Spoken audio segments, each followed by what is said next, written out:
Right now, buried beneath hundreds of meters of solid Iranian mountain rock, sits nearly 1,000 pounds of uranium enriched to 60% purity. This massive stockpile of uranium is completely untouched. The United States Air Force threw everything it had at it during Operation Midnight Hammer, deploying 14 of the heaviest precision-guided munitions ever dropped in combat. But while the surface infrastructure was severely degraded, the uranium itself remains completely intact, sitting in sealed cylinders within vaults the bombs physically could not reach. To finish the job and neutralize the threat, the Pentagon has proposed sending Special Operations Forces, airborne infantry, and nuclear scientists into a hostile nation under live fire to physically extract the material. To understand why a ground extraction is necessary, look at the physical limits of the weapons used. The GBU-57 massive ordnance penetrator weighs 30,000 pounds.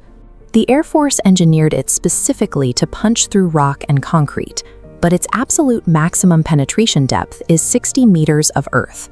This 3D cross-section compares that strict mechanical limit against the reality of the target. The Isfahan complex features tunnels bored through over 400 meters of solid mountain rock. The bomb physically cannot reach the bottom of the vault.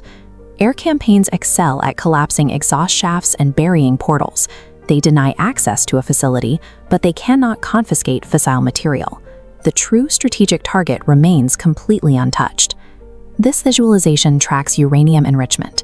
Before the strikes, the IAEA verified Iran accumulated 440.9 kilograms, enriched to exactly 60%. This is a short technical step away from 90% weapons-grade uranium. It is the most volatile starting point for a weapon. Following the June 2025 strikes, the IAEA lost all access. Inspectors were polled, and the continuity of knowledge regarding exactly where those cylinders are stored evaporated. When asked about the location of the near-weapons-grade material, the agency can only state that it is probably still in the Isfahan tunnel complex.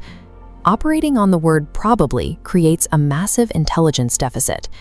We know the strikes successfully hit surface targets. B-2 bombers hit facilities like Fordo and Natanz, burying access portals and obliterating surface power systems.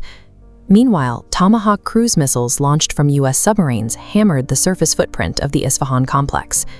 By destroying the surface facilities, the air campaign inadvertently created a total blind spot. Closing that intelligence gap forces the U.S. military into an exceptionally precarious logistical operation. Reaching the vault requires flying in heavy excavation equipment to physically dig through the collapsed tunnel entrances. You cannot execute this with a fast helicopter raid. Moving earth movers requires the C-17 Globemaster III. These heavy cargo aircraft demand a runway, and a suitable airstrip does not currently exist near Isfahan. Combat engineers will have to build one. This graphic breaks down the runway physics. A maximum gross weight C-17 landing on a concrete runway requires 2,900 feet to stop. Put that same 447,000-pound aircraft on a wet dirt runway, and the required stopping distance balloons to over 5,000 feet. Every successive heavy landing degrades that soil. Deep ruts form, surface shearing accelerates, and the risk of the engines ingesting debris spikes drastically.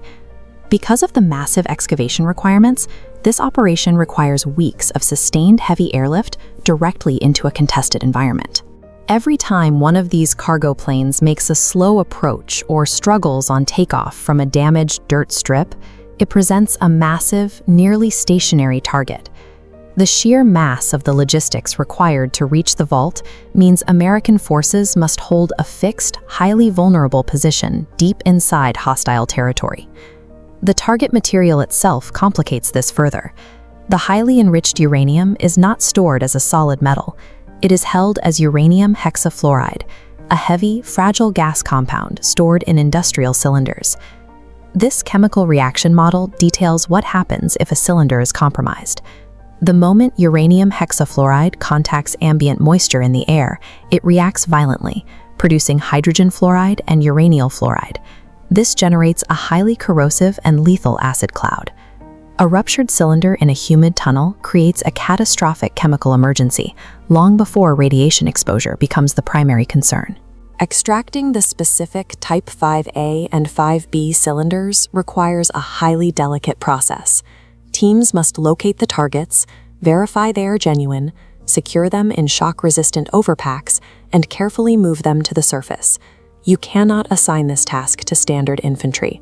The operation demands sending PhD-level nuclear physicists into an active firefight to handle intensely fragile chemistry. A single stray bullet or piece of shrapnel in the vault will trigger a lethal chemical event. A rapid smash-and-grab extraction is physically impossible. Satellite imagery indicates Iranian forces are currently using earth-moving equipment to intentionally pour concrete and bury their own tunnel access points. The objective is strictly asymmetric denial. By sabotaging their own surface access, they guarantee that incoming U.S. forces will spend weeks digging through massive piles of rubble while under continuous fire. That enforced delay plays directly into Iran's counter-industrial swarm tactics.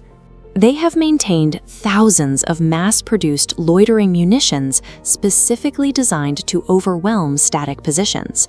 They combine this with a shoot-and-scoot doctrine for their short-range ballistic missiles, launching them briefly from hardened underground shelters and hiding them before U.S. air power can track the source. The airspace is simultaneously contested by Iran's reconstituted Bavar 373 long-range surface-to-air systems, which operate on alert cycles to avoid detection. The moment U.S. combat engineers establish a fixed perimeter around that improvised dirt runway, it becomes a static beacon for every surviving missile and drone in the region. The sprawling logistical footprint required to dig out the uranium provides exactly the target profile Iran's remaining arsenal is built to strike. The required airstrip is an intentional trap. Broadening the strategic picture reveals an even tighter bind. Iran has leveraged its remaining forces to effectively blockade the Strait of Hormuz, dictating the flow of roughly 1/5 of the global oil trade. The U.S. proposed terms requiring total nuclear dismantlement and the immediate reopening of the strait. Iran publicly rejected them, sending global energy markets into a severe shock. President Trump has extended the deadline to April 6th, threatening direct strikes on Iranian energy infrastructure, which puts a rapidly ticking clock on military planners. Historically, removing nuclear material from a foreign country requires time and permission. In 1994, Project Sapphire safely removed highly enriched uranium from Kazakhstan, but it relied on full host nation consent and a peaceful operating environment. Compare that to the chaotic environment of Iraq in 2004, where extracting poorly secured nuclear material during active wartime took 50 days, under logistical conditions that were far easier than Isfahan. The historical record confirms that nuclear material extraction is an incredibly slow process. Attempting it at depth, while taking heavy fire, guarantees an escalation trap.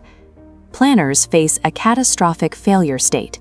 If Iranian air defenses destroy heavy cargo aircraft on approach, or if secondary tunnel collapses trap extraction teams underground, the operation rapidly degrades. A hostage situation or mass casualty event immediately forces a full-scale ground invasion simply to recover trapped personnel, erasing any chance of a contained, rapid war. The administration is currently weighing 3 paths. Path 1 is the Isfahan seizure. If you see sudden staging of C-17 Globemasters in Qatar and a spike in electronic warfare around Isfahan, the ground operation has been greenlit. Path 2 is the Karg Island Gambit. This shifts the focus away from the mountains, directing U.S. forces to seize the coastal terminal handling 90% of Iran's crude oil exports to apply massive economic leverage. Marine expeditionary units are already positioned in the Gulf aboard amphibious assault ships, fully capable of executing this coastal option. Path 3 is continued diplomacy. The military maintains aerial pressure, pushes the April 6th deadline further out, and treats the buried uranium strictly as a negotiating variable in a broader ceasefire package. There is a hard physical limit to what bombs can achieve. You can collapse the tunnel, but the uranium remains in the mountain. If you were advising the president right now, which of these 3 paths would you choose? Detail your strategic thinking in the comments below, and if you value this rigorous operational analysis, make sure to hit the subscribe button.